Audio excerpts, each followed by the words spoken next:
Can you believe I've been testing power stations on my YouTube channel for over 4 years? Now, during that time, we've seen some massive upgrades. For example, we've seen upgrades in battery chemistry, we have smart app integration, we have faster charging speeds, and even quieter fans. However, one thing has stayed the same. Now, if you look closely at the front of this power station, the only way that you can power 12-volt loads is through this 12-volt cigarette port, and the power is very limited. Now, each of the power stations here on the table have the same problem. They're all from large manufacturers that are leading the industry. For example, the Bluetti here, we have a 12-volt socket. The Anker unit here, we have a 12-volt socket. And the Ecoflow, we have a 12-volt socket. And each one of these is limited to around 130 watts before it actually shuts off. Now think about it. These are massive DC batteries, but we are very limited on the amount of 12-volt power we can get from them. Something needs to change. Now, if they're going to keep the 12-volt socket in place, my first recommendation would be upgrading these from a 10 amp limit to a 15 amp limit. That would allow a full 180 watts to be pulled from these sockets.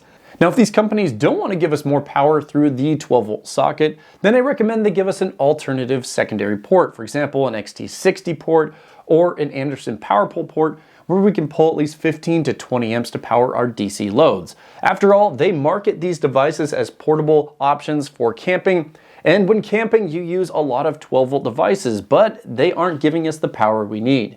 Now here on the table I have a few 12-volt devices that I'd use while camping. For example, right here I have a 12-volt fridge. Over here I have a 12-volt air compressor to pump up my vehicle tires.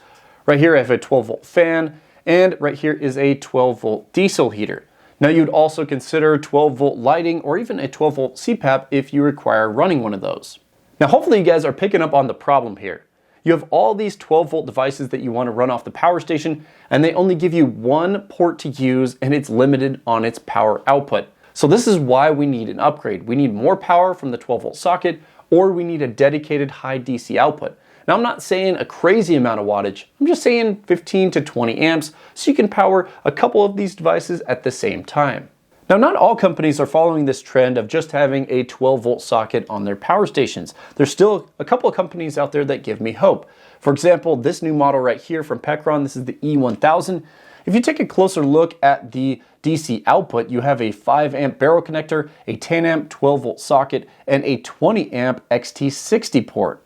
Now, in my opinion, the larger companies that make these fancier power stations could learn a thing or two from a smaller company that actually does its marketing research. For example, if you're going to make a power station that's dedicated for camping, you need both a high DC output and all the other fancy features that are built into these. And that's why this unit is so interesting to me, because it has both the high DC output and all the other upgraded features that these models have. Now, I literally just got this unit a couple days ago and I haven't completed any testing on it yet. So if you're interested in a full review, it'll be coming out in the future, but I'd say hold off on buying this until I have a full chance to test this, because I don't know how it performs yet. So keep an eye out for that video. But the main point of me bringing this unit into the conversation here is that at least some company out there is doing some market research on what people want in a mid-size unit. Now this is where I need your guys' help. If you guys are looking for an upgraded 12-volt socket where you can get more power, or even multiple DC output connections, what you need to do is comment on the video down below, state why you want higher DC output, so I can forward this on to my power station contacts, so hopefully we can make a change in the future.